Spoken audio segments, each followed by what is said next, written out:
Bonsoir. Demain samedi à Cotonou, on aura principalement brume de poussière, ciel dégagé. Les températures oscilleront entre 29 degrés Celsius et 32 degrés Celsius pendant la journée et atteindront le valeur maximale aux alentours de 13 heures.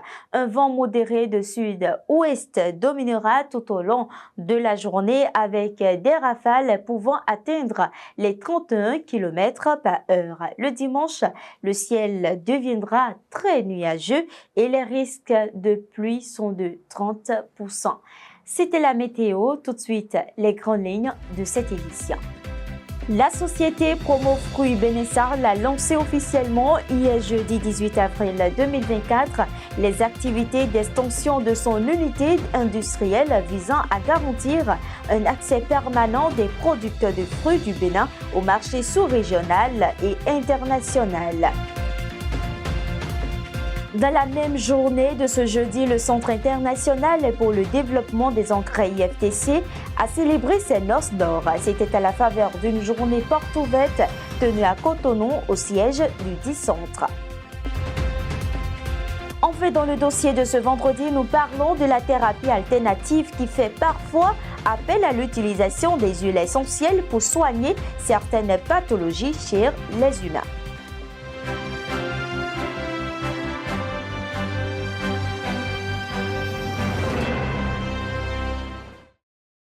À nouveau, bonsoir et bienvenue dans cette nouvelle édition. À Rome, le représentant de l'Organisation mondiale des Nations Unies pour l'alimentation et l'agriculture au Bénin, FAO Bénin, et le directeur de cabinet du ministère de l'Agriculture, de l'Élevage et de la Pêche sont présents à l'atelier accroître l'efficacité et l'inclusivité des systèmes agroalimentaires grâce aux alliances productives.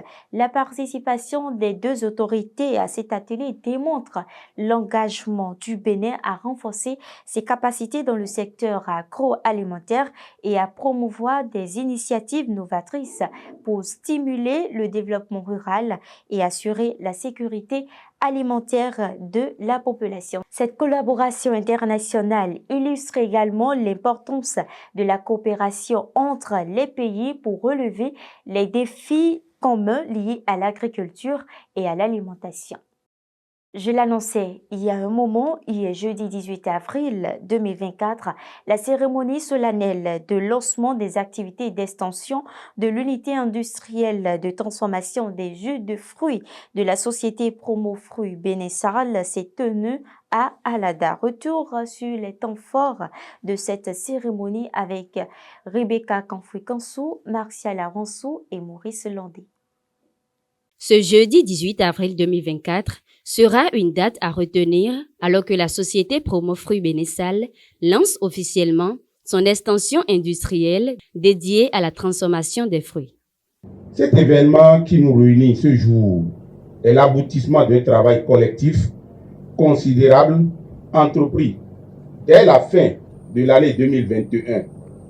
C'est un grand honneur pour moi d'être ici avec vous aujourd'hui pour célébrer l'expansion de l'usine de transformation d'ananas de Promo Fruits Bénin à Alada. Cet événement marque notre engagement commun envers le progrès. La vision du gouvernement du Bénin, l'appui du gouvernement des États-Unis d'Amérique et la résolution de nos partenaires au secteur privé, en particulier les dirigeants de Promo Fruits. Cette extension industrielle vise à assurer un accès durable des producteurs de fruits béninois aux marchés régionaux et internationaux. Des parcelles irriguées pilotes sont déjà installées dans le pôle 5, dans Abomey, dans le pôle 7, dans Alada, dans Zé, et ces expériences vont nous permettre de poursuivre et de mettre à l'échelle ces initiatives.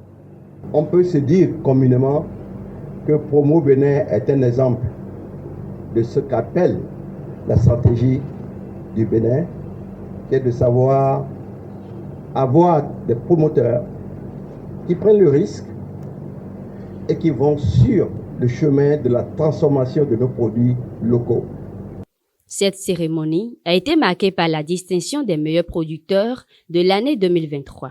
Engrais biologiques, tricycles, motobajaj, pulvérisateurs sont les principaux équipements reçus par les bénéficiaires qui expriment leurs ressentiments.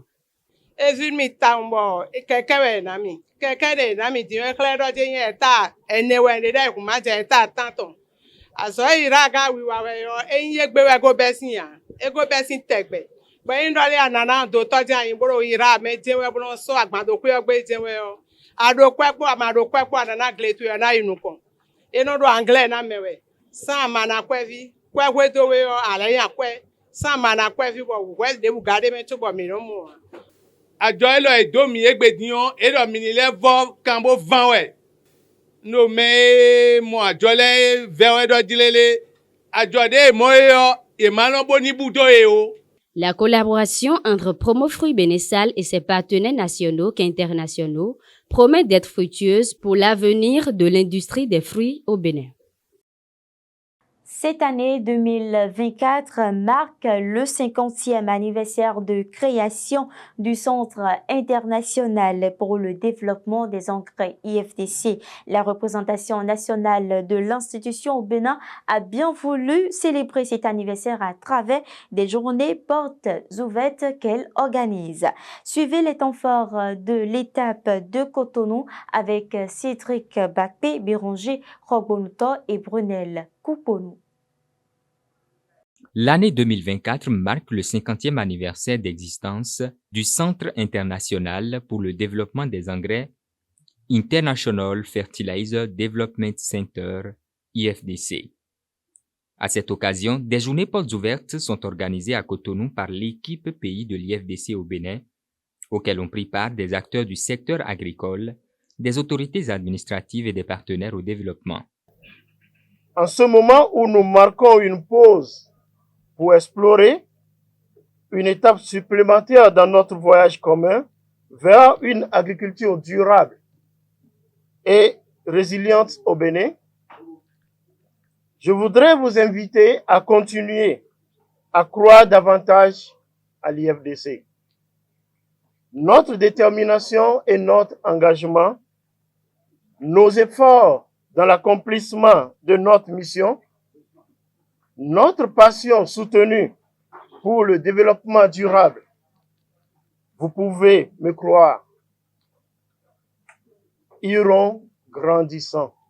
Je suis fier du travail de l'IFDC au Bénin, en collaboration avec des autres partenaires comme CARE et KIT, surtout dans le cadre de projets approche communale pour le marché agricole, ACMA. Je voudrais vous retirer l'engagement du Royaume de Pays-Bas à contribuer, à côté du gouvernement du Bénin, au développement économique inclusif et la cohésion sociale, surtout dans le nord du pays. Notre département ministériel suit avec grand intérêt les interventions de l'IFDC dans le cadre du développement agricole au Bénin.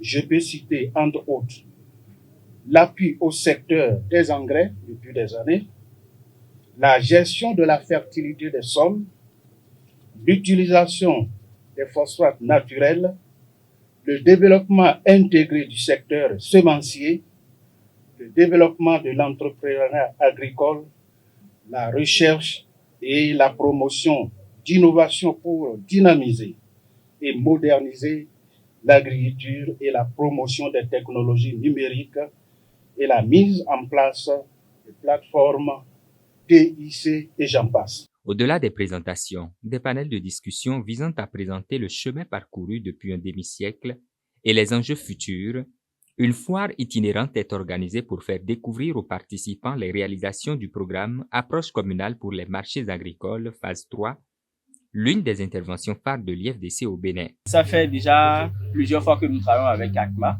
Il faut dire qu'ACMA, en fait, c'est vraiment, en fait, aller à la base. Et nous, effectivement, nous sommes à la base. Nous travaillons avec les producteurs. Nous sommes dans beaucoup de villages où nous travaillons. Donc, c'est d'abord un sentiment de fierté, mais surtout de satisfaction par rapport à ce qui se fait.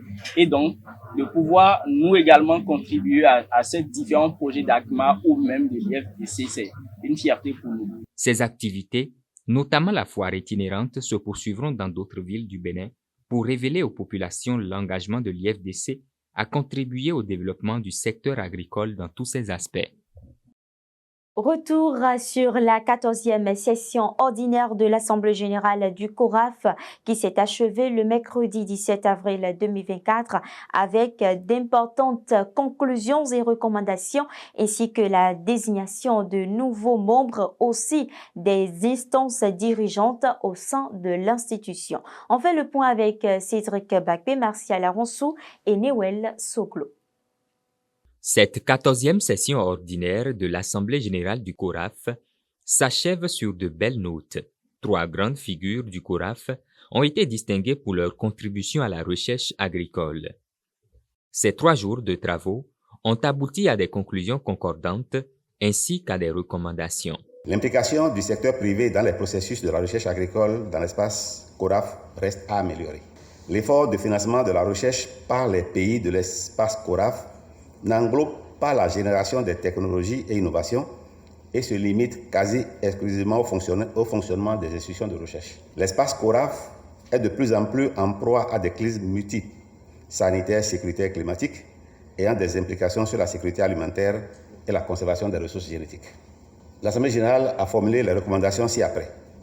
À l'endroit des États, mettre en place des mesures incitatives pour l'émergence d'un secteur privé capable de consommer les acquis de la recherche agricole et veiller à la mise en œuvre des recommandations issues des rencontres scientifiques et techniques.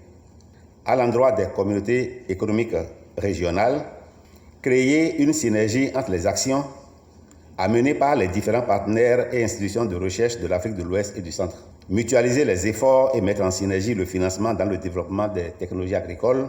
Développer un modèle de financement durable impliquant le secteur privé. L'un des temps forts de cette rencontre régionale a été la désignation des nouveaux membres, appelés à siéger au conseil d'administration et à la direction exécutive du CORAF pour la nouvelle mandature. Dr Khalifa Traoré a été élu à la tête du conseil d'administration par ses pairs et Moumouni Sawadogo a été désigné à la tête de la direction exécutive. L'enjeu donc actuel est de pouvoir travailler, continuer à renforcer ce leadership et travailler davantage à sa durabilité à travers une démarche proactive de gestion des risques, d'optimisation des opportunités et de développement de plus de partenariats et de synergies. Je dirais seulement que je ne ménagerai aucun effort pour que tout ce qui serait activité ou stratégie ou politique à développer du côté du CORAF afin qu'ils puissent s'épanouir, qu'ils répondent aux exigences et au bien-être de nos populations, je n'y manquerai pas. C'est notre organisation commune et nous appartient. Donc on fera tout pour qu'elle rayonne, qu'elle brille. L'issue des travaux réjouit toute la communauté scientifique de l'Afrique de l'Ouest et du Centre, ainsi que l'autorité ministérielle qui exprime toute sa satisfaction. Après avoir pris ces éléments importants qui sont issus de vos travaux, je puis me permettre de vous féliciter et de vous dire que les objectifs assignés à cette Assemblée générale ont été donc atteints. Vous avez lu les résolutions, les recommandations. Je prends acte et nous allons les porter à qui de droit. Tout ceci s'achève sur de bonnes augures et conforte le CORAF dans son rôle de leader dans la promotion des technologies et innovations agricoles en Afrique de l'Ouest et du Centre. Ce mercredi 17 avril 2024, la professeure Yvette Onibon-Doubougan, troisième vice-rectrice de l'Université de Parakou, a procédé au lancement de la phase de compétition des plans d'affaires dans la salle 22 de la dite université. Cet événement, organisé sous l'égide du Centre de développement de l'entrepreneuriat de la dite université, concrétise l'étape finale d'un itinéraire d'accompagnement de 6 mois à l'endroit de 489 étudiants de 4 entité universitaire. Il est le fruit du partenariat entre l'ONG TechnoServe Bénin et le CDE-UP et a pour objectif d'offrir aux jeunes étudiants des sessions de formation entrepreneuriale et de coaching selon la méthodologie impartant du projet Benibiz aux fins de la création de leurs activités génératrices de revenus. Cette compétition s'étalera sur 3 journées, les 17, 18 et 23 avril, avec la remise des chèques cadeaux aux lauréats le 24 avril 2024 au sein même de l'université d'Abomey-Calavi. On fait un petit break dans la thérapie alternative qui fait parfois appel à l'utilisation des huiles essentielles pour soigner certaines pathologies chez les humains, mais au-delà, ces huiles peuvent être utilisées à d'autres fins. Efficacité, effet, mode d'utilisation, nous faisons le point dans le dossier du jour.